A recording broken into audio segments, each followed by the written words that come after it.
Bien, donc aujourd'hui, nous allons faire quelques considérations thermodynamiques. Parler d'enthalpie, d'entropie et d'enthalpie libre. Ceci dans le but de comprendre le raisonnement thermodynamique qui amène à décrire correctement les équilibres. Et nous, ce qui nous intéresse en particulier, ce sont les équilibres chimiques. Alors auparavant, on va revoir quelques notions qu'on a déjà vues. On considère en chimie, en physique, et donc dans cette branche particulière qu'on appelle la thermodynamique, qu'un processus réactionnel est accompagné d'absorption ou de dégagement d'énergie. Et cette énergie, en chimie, c'est habituellement de la chaleur. Et on appelle cela l'enthalpie. Il faut juste savoir, si vous voulez approfondir la thermodynamique, puisque ici nous abordons juste les bases, qu'il y a d'autres formes d'énergie, travail, énergie électrique, etc., qu'on peut considérer et qui sont appelées quelquefois l'énergie interne. Mais nous, dans le cadre de ce cours, donc dans la direction de la chimie et de l'étude des phénomènes réactionnels chimiques, on va regarder l'énergie sous le point de vue de ce qu'on appelle l'enthalpie et qui est noté H en thermodynamique. Et comme je vous l'avais déjà dit, on regarde, nous, les différences entre un état final et un état initial, donc un delta H, une variation d'enthalpie entre le début et entre la fin plutôt et le début d'un processus. On est d'accord ? Alors, on a déjà vu, on ne va pas trop s'attarder là-dessus. Globalement, il y a des réactions qui vont produire de l'énergie. On dit qu'elles sont exothermiques et on utilise une convention de signes pour représenter cette production d'énergie. J'avais donné l'exemple du compte en banque. Quand quelque chose sort du compte en banque, c'est noté négativement. Donc quand un système produit de l'énergie, quelque chose sort du système, on compte cette énergie négativement. Donc un système qui produit de l'énergie, de la chaleur, on dit que c'est un système qui est exothermique et sa variation d'enthalpie est donc négative. Il existe aussi des systèmes qui sont dits endothermiques. C'est-à-dire que pour que la réaction se produise, le système a besoin de prendre de l'énergie du monde extérieur. C'est par exemple l'évaporation de l'eau dont nous avons déjà parlé la fois dernière. OK ? Alors, sur cette diapositive, on voit que certaines réactions, comme la combustion du méthane, combustion du carbone, sont bien sûr des réactions exothermiques, et c'est ce type de réactions qui sont utilisées habituellement pour produire de l'énergie, soit pour être utilisées directement, pour chauffer par exemple des systèmes d'eau, ou alors pour faire tourner des turbines qui vont produire ensuite de l'électricité. Okay. En vertu du premier principe de la thermodynamique, qui nous dit que l'énergie globalement se conserve dans un système en évolution, certains physico-chimistes du passé ont eu l'idée ingénieuse en fait, de dire que, par exemple, un système, une réaction, on peut la décrire selon un chemin réactionnel, mais on peut aussi la décrire sur un autre chemin réactionnel, pour autant que ça ait du sens. C'est, par exemple, les diagrammes dits de Hess, et ceci permet en fait d'accéder à des grandeurs. Donc, par exemple, une énergie de liaison qui, sinon, serait à jamais un peu mystérieuse et cachée. Donc, l'idée, c'est, si j'arrive à décrire, par exemple, la réaction qui est là, proposée au tableau, si j'arrive à décrire, à mesurer l'énergie de la réaction chimique H2 plus Cl2 donne 2HCl, eh bien, je peux considérer que cette réaction directe, on peut aussi la décrire dans un autre processus, qui est la rupture de la liaison hydrogène-hydrogène la rupture de la liaison chlore-chlore, et ensuite une réaction directe des atomes de chlore sur les atomes d'hydrogène. Oui. Et donc, ça, c'est une manière en fait détournée de décrire le processus, mais celui-là, on n'y a pas accès directement. Par contre, on sait mesurer, dans des calorimètres adiabatiques, l'énergie que produit la réaction directe entre de l'hydrogène et du chlore pour donner HCl. HCl, même à température ambiante et sous pression ordinaire, est un gaz, ce n'est pas un liquide. L'acide chlorhydrique que vous connaissez habituellement, c'est un gaz dissous dans l'eau. Et on peut en dissoudre jusqu'à 12 moles par litre. Voilà, donc si dans ce diagramme tel qu'il est représenté donc, sur la diapositive que vous voyez donc, au tableau, on connaît donc l'énergie directe, et donc le premier principe de la thermodynamique nous permet de dire que cette énergie directe, c'est la même quantité d'énergie que la somme des étapes de l'autre chemin. C'est le premier principe de thermodynamique qui nous permet d'affirmer ça. Donc si dans l'autre étape, il y a juste une inconnue, alors on va pouvoir connaître cette inconnue. Donc là, par exemple, nous, on connaît, il est connu, c'est tabulé, ça a été mesuré, on connaît l'énergie qu'il faut pour couper une liaison HH, on connaît l'énergie qu'il faut pour couper une liaison chlore-chlore, mais par contre, on ne connaît pas directement l'énergie de la réaction un hydrogène plus un chlore donne un HCl. Ça, on ne connaît pas. Et donc, dans notre cycle de S, c'est la seule inconnue. Donc, vous égalez les deux énergies. C'est une équation du premier degré à une inconnue. Et vous pouvez calculer de cette manière l'énergie de cette réaction qui vaut moins 431 kJ par mol. Un autre exemple sur l'énergie qu'on appelle réticulaire, c'est l'énergie globale qui explique la stabilité d'un solide, en particulier l'édifice cristallin. Cette énergie réticulaire, alors il y a des méthodes pour l'estimer. Je me souviens à Nancy, on faisait ce genre de TD avec les étudiants, je crois en 3e année, ou en maîtrise, en Master 1. Mais c'est compliqué et c'est souvent assez aléatoire.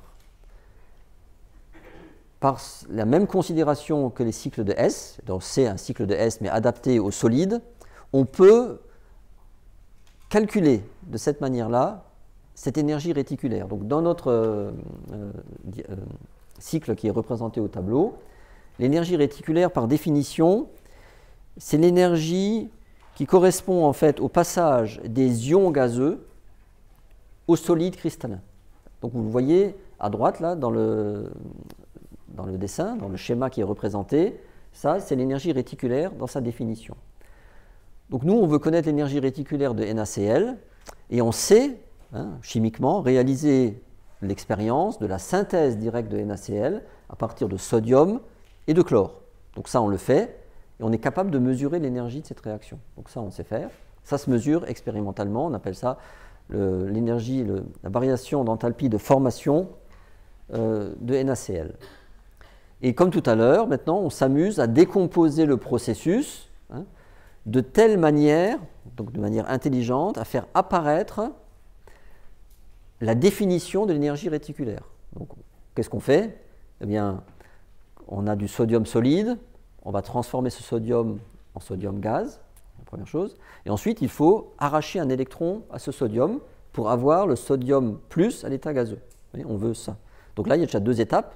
On connaît les énergies de ces étapes, on connaît l'énergie dite de sublimation du sodium pour le passer à l'état gazeux, et on connaît l'énergie de première ionisation du sodium pour lui arracher son petit électron. Vous savez que ça ne coûte pas beaucoup d'énergie, parce que c'est un alcalin. Ensuite, on a le chlore. Il faut, comme tout à l'heure, couper cette molécule en deux, et là, elle est déjà à l'état gazeux, et ce qu'il faut ensuite, c'est rajouter un électron pour passer du chlore 0 au chlore moins 1, ça s'appelle l'affinité électronique. Je vous rappelle qu'on a vu ça avant les vacances. Et donc on a toutes ces énergies, il reste une inconnue, c'est l'énergie réticulaire. Okay, on a l'énergie de formation, ça se mesure expérimentalement, on connaît la sublimation du sodium, l'énergie d'ionisation sodium, sodium plus, on connaît l'énergie de rupture de liaison chlore-chlore, et on connaît l'affinité électronique du chlore. Et donc il reste juste comme inconnu cette fameuse énergie réticulaire. Si vous sommez toutes ces énergies, eh bien vous trouvez 787 kJ par mol pour cette énergie. Donc vous voyez, c'est une énergie importante. Ça veut dire que l'édifice cristallin correspond globalement à une grande énergie. Vous voyez, c'est des énergies équivalentes aux énergies qu'on a vues juste avant de la combustion, par exemple, du méthane dans l'oxygène. Maintenant, on va un cran plus loin et on rentre dans nos considérations dites thermodynamiques. Vous vous souvenez qu'il y a trois grands principes à la thermodynamique. Le premier dont nous avons reparlé, et qui permet par exemple d'écrire des cycles de Hess ou de borner Haber pour NaCl. Il y a le troisième principe qui nous dit qu'il existe une température minimale à laquelle l'entropie, donc la notion qu'on va introduire au deuxième principe, est nulle. Et donc il existe une grandeur qu'on appelle l'entropie, qui est une mesure du désordre ou de l'agitation globalement, et qui est souvent associée bien sûr à l'augmentation de température. Et cette entropie est associée à un grand postulat qu'on appelle le deuxième principe de la thermodynamique, c'est que cette entropie, dans l'univers, ça ne peut que croître. Okay ? Ça ne peut que grandir. Ça ne peut pas diminuer. Alors ça peut diminuer dans un système donné, mais si vous faites la somme de la variation d'entropie d'un système plus la variation d'entropie de l'univers, la somme des deux est nécessairement supérieure à 0. C'est ce qui est marqué sur la diapositive. Et c'est un chercheur du nom de Clausius qui a beaucoup travaillé sur ces notions d'entropie, déjà vous voyez, au XIXe siècle. Et il a montré que cette variation d'entropie, c'était en fait une chaleur divisée par la température. Vous voyez ? Et donc appliqué à la réaction chimique, ça vous donne delta S égale delta H sur T. On est OK ? Ça, c'est la définition. Alors, au cours d'une transformation spontanée et irréversible, donc s'effectuant par exemple à pression constante, où on travaille dans ce domaine-là, mais ensuite la thermodynamique devient plus compliquée, vous voyez, parce qu'elle envisage toutes les situations. Oui, mais nous, on fait des choses basiques pour comprendre la notion d'équilibre. C'est ça notre but. Donc l'énergie reçue ou fournie par le système réactionnel, c'est l'inverse de l'énergie reçue ou fournie par le reste de l'univers. Donc le delta H système, c'est moins delta H de l'univers, de l'extérieur.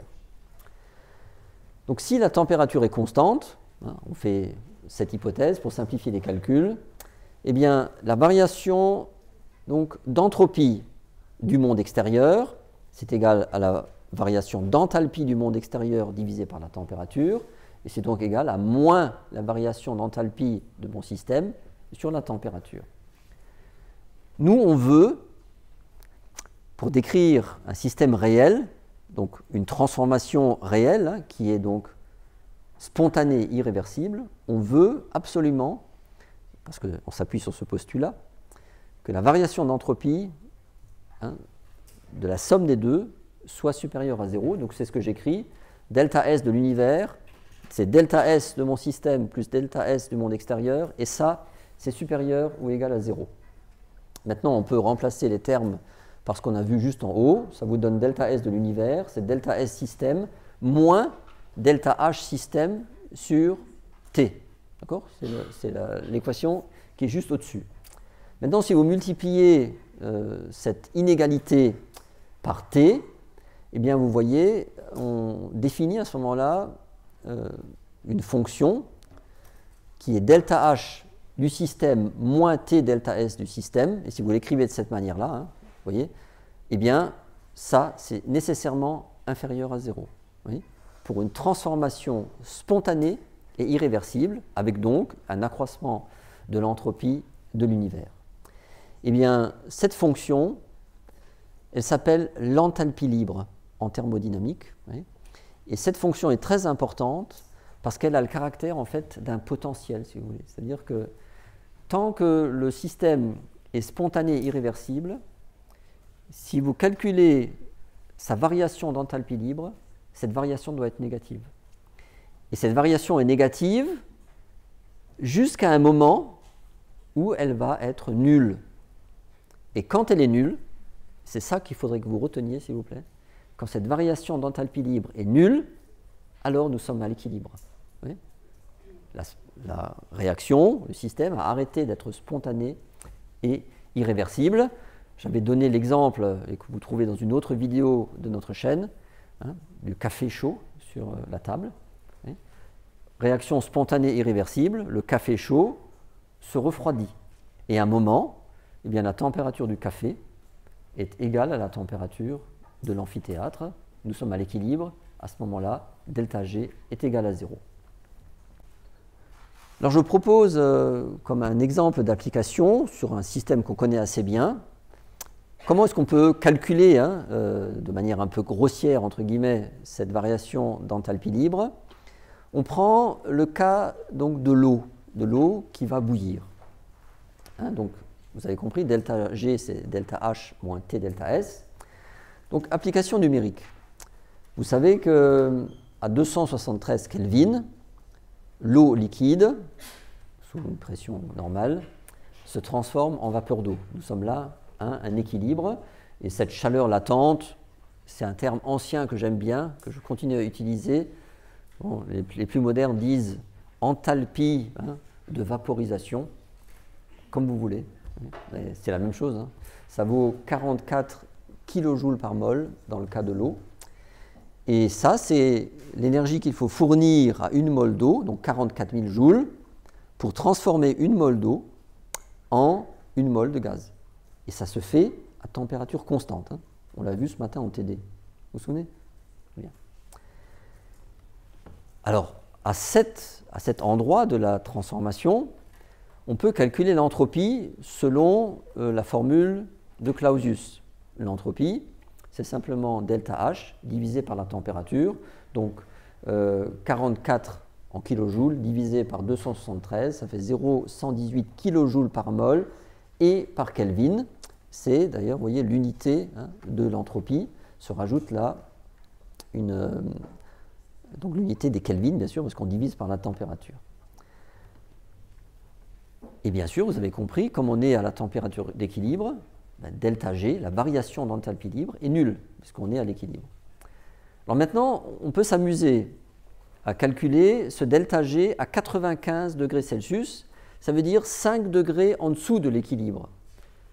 Et normalement, on doit trouver, on va voir si on trouve ça, on doit trouver que à cette température, la transformation eau liquide en vapeur d'eau n'est pas spontanée et irréversible, parce qu'on n'a pas atteint la température d'ébullition de l'eau, si on est dans un système fermé. Donc vous voyez, on fait le calcul. Delta G, c'est donc l'enthalpie, 44. On considère que l'enthalpie, c'est la même, elle ne change pas trop, moins 368 fois 0,118, qui est la variation d'entropie, et on trouve plus 0,57 kJ par mol. Donc on trouve bien une variation d'enthalpie libre qui est positive. Ça veut dire que si vous mettez de l'eau dans une enceinte fermée à 95 degrés, cette eau reste liquide. Elle ne se transforme pas en eau, en gaz. Vous voyez, même si vous attendez longtemps. C'est ça que ça veut dire. Par contre, si on fait le même calcul maintenant à 105 degrés, donc 5 degrés au-dessus, juste pour s'amuser, eh bien vous refaites le même calcul. Et là, cette fois-ci, au lieu de mettre 368, vous mettez 378. Vous voyez bien que vous trouvez une variation d'enthalpie libre qui est négative, moins 0,6 à peu près kJ par mol.